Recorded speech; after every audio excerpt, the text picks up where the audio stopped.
Hi everyone, welcome back to my Quentin Tarantino series. I am going through his whole filmography up to Inglourious Bastards, and then I'll be doing a video on Django Unchained once it comes out on Christmas. Well, it'll be after Christmas that I'll have my video up, but you get the idea. Once again, I'm a day late posting this video. I had posted my video on Pulp Fiction on Friday, and after I'd uploaded, I went on to the web and looked up a couple of news sites, and guess what? There was some very, very bad news to be had. And I was pretty bummed about that for the next day and a half. So I finished rewatching the movie, but I really didn't feel like making a video until now. Yeah, I don't really have a lot to say in the matter. Normally I figure other people want to make videos about tragedies like this. Please go right ahead. I sort of reserve my channel for if people want to break from that and maybe want to hear about something else for a change. Of course, you know, I'm talking about it right now, so I guess there's exceptions to every rule. I really can't imagine. I don't have kids, and I really don't have plans to have kids. So what a person must be going through to have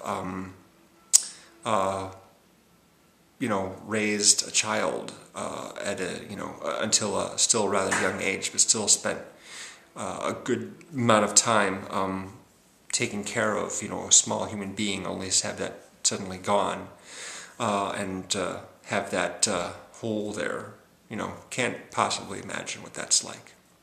And it's happened to 20 sets of parents in Connecticut, you know, not to mention, of course, you know, the adults, of course, that also are gone now. Anyway, it's kind of appropriate, actually, that I'm doing Jackie Brown for this episode, because Jackie Brown, for me, is the real sort of anomaly in Tarantino's filmography, the one that sort of stands out from the rest of them. You know, I didn't really feel like coming on here and going, another Tarantino movie, let's talk about it, yeah, it's so much fun. You know, this is not the tone, really. Not that there isn't, you know, lighthearted moments and funny cinematic tricks and what have you, but it's all much more subdued than usual. You know, most of his films are all about either embracing certain stylistic tricks or breaking cinematic rules and having lots and lots of fun doing it. And this is a little bit different. It deals with a more mature type of character and a more mature type of story that Tarantino normally deals with. He's got adult movies in the sense that there's lots of violence and mature subject matter, but they're still pretty, you know, non-serious for the most part, whereas this is a more serious film, more serious than usual.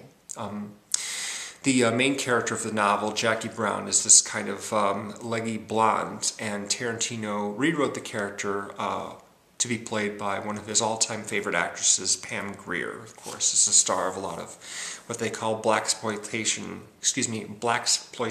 films of the 70s. She's most well known for Coffee, playing the lead character in Coffee, which I haven't seen. In fact, I've only seen a handful of Pam Grier performances outside this film, most notably Escape from L.A., John Carpenter's sequel from 1996. But she's had a pretty long career, and this is like probably her shining moment, because here's the funny part, she doesn't even actually have any real substantial scenes until like a good 20 minutes into the picture. But her character is, of course, a flight attendant on a kind of a dinky little airline that travels between Los Angeles and a town in Mexico. She doesn't have a lot going for her. She doesn't make very much money. She's got a little, you know, decent apartment in the Los Angeles neighborhood. But nothing, she doesn't really have a lot to show for her life. And this is stemming from legal trouble that she had years earlier with her husband getting involved in some sort of drug deal. And you know, she got involved in that. She got off, but it ruined her career. So now she's sort of playing errand girl for a character named Ordell Roby, who's played by Samuel L. Jackson. He's a gun runner, and he's basically been using her to move large amounts of cash from a client, or maybe his boss. I can't remember what his relationship exactly is with the guy in Mexico. But she's bringing money a bit at a time into Los Angeles for him. Since she's a flight attendant, she doesn't really get looked at by customs too much, traveling just back and forth between Los Angeles and Mexico. So she tends to stash large amounts of money, $10,000, $30,000, $50,000, hidden away in her carry-on bag, and no one really gives her a second look. Until one day, as she's coming home in Los Angeles, she gets stopped by a couple of law enforcement types in the parking garage. A cop, an LAPD cop, and an ATF agent named Ray Nicolette, who's played by Michael Keaton. Actually, there's another book that Elmore Leonard wrote called Out of Sight, which also uses the character of Ray Nicolette. And when Steven Soderbergh adapted that a couple years later, he used Michael Keaton again at that very same character, which is really funny, seeing him suddenly pop up in that movie as, as the same character. So obviously they were tipped off to the fact that she was carrying cash, and which is illegal because you have to declare more than $10,000 if you're bringing it into the country. She could face a big fine and a couple of years in prison that would really mess her up. So they want her to work with them in bringing about an arrest for Ordell Roby, who is an arms dealer. And so she finds herself pulled between Ordell, who doesn't have the best reputation for treating guys who might rat on him, and helping the cops, or at least making it appear as though she's helping the cops. So Ordell also has a small network of people who help him out, and some of the stuff that he does. Bridget Fonda plays a pretty major part. I remember thinking in 1993 or so that Bridget Fonda was like the perfect actress to be in a Quentin Tarantino movie, and because she just sort of has that sort of laid-back vibe to her, and when you know, he cast her in one of her films, so that was pleasing. Robert De Niro plays Lewis, who is a longtime friend of Ordell's. They were in prison for a period of time, about 20 years earlier, so they've kept in touch. And he's got Lewis helping him out with stuff in this scam to bring about $500,000 from Mexico into the country, which is what the cops want to bust him on. Well, they want to bust him for weapons, but they'll get him on whatever charges they can. Meanwhile, so when Jackie Brown gets busted, Ordell bails her out.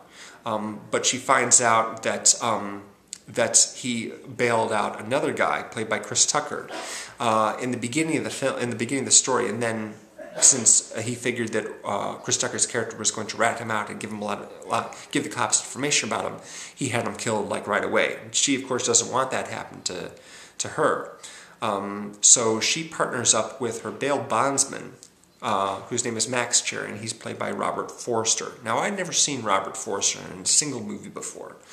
He's probably one of those guys that has a lot of, you know, B-movie credits to his name that Tarantino picked up on during his time, you know, scouring the video archives when he was working there. And I like him. I think he's a very amiable presence. I don't think he's the best actor. He's a little stiff, but, you know, he seems like a very nice guy. It'd be nice to see a whole movie populated with guys like him. Like R.D. Call, for example. I don't know if you're familiar with a guy named R.D. Call, but he usually plays either a cop or a thug. He's been in a bunch of movies in supporting parts like Waterworld and State of Grace and Murder by Numbers. A bunch of movies. He plays, you know, kind of the same guy in every character, but I always sort of like him. I like seeing him pop every now and again. So the whole scam is Jackie is going to pretend to help Ordell get his money into the country for the cops, and she's going to be pretending to help the cops, and she's, you know, working multiple angles here, trying to run this whole big scam on everyone so she can get away with a large chunk of cash. That's basically the thrust of the story. So as I was saying, it's a much calmer and more leisurely paced film. It's 2.5 hours, which is, you know, it seems common for a Tarantino movie these days. But it's, you know, definitely the odd one out, and I like it quite a bit for that reason. Tarantino has said recently in a number of places that he's going to be retiring from directing because he doesn't want his talent to run out before his offers do. He says he is probably going to quit around 10 movies in, and he says Django is like 7 movies. He considers Kill Bill to be one big long movie split into 2 parts, so that's 1, and Death Proof is 1. So Django makes 7, which means he's got another 3 movies in him before he quits for good and just either, you know, does screenwriting or writing books on film, whatever. And so before one of those 3 movies, I would very much like to see him do a Jackie Brown type of film again, rather than just, you know, the incredibly over-the-top and just crazy movies, which he seems to be best known for. Also, Jackie Brown was the last time I bought a Tarantino soundtrack. With Dogs, Reservoir Dogs, of course, just like so many cool songs, so I got the CD. And then when Pulp Fiction and Jackie Brown were about to be released, I actually bought the CD ahead of time so I could hear the songs first, and then I saw the movie. And after that, I decided not to get any more CDs, or at least not listen to them before actually seeing the movie. So whatever he's got in store for Django Unchained as far as music, I have no idea what it is. I'll find out when I actually see the film itself. So, yeah, I think that's about all I've got to say for right now on that. So if you've got any thoughts on Jackie Brown, if you're fond of it, or if you're not fond of it, whatever, if you'd like to make a video about it, feel free to attach it to this one as a video response, and I'll add you to the Tarantino playlist along with everyone else. I've already gotten like 3 video responses on the 2 I've done so far, so thank you very much, both you guys, to that. And if you're hurting at all from what's been happening in Connecticut or, you know, elsewhere, again, this is not something that I normally address in these videos. All I can say is that I hope it doesn't last, and that the pain isn't too great. But, you know, I know for some people it is too great, and you have my sympathies. So, thanks very much for watching. Appreciate it. And my next couple of videos, of course, will be on Kill Bill Parts 1 and 2, which I, for one, consider 2 movies. Not one split into 2 parts, but 2 separate movies, for what it's worth. Thanks. I'll talk to you again soon.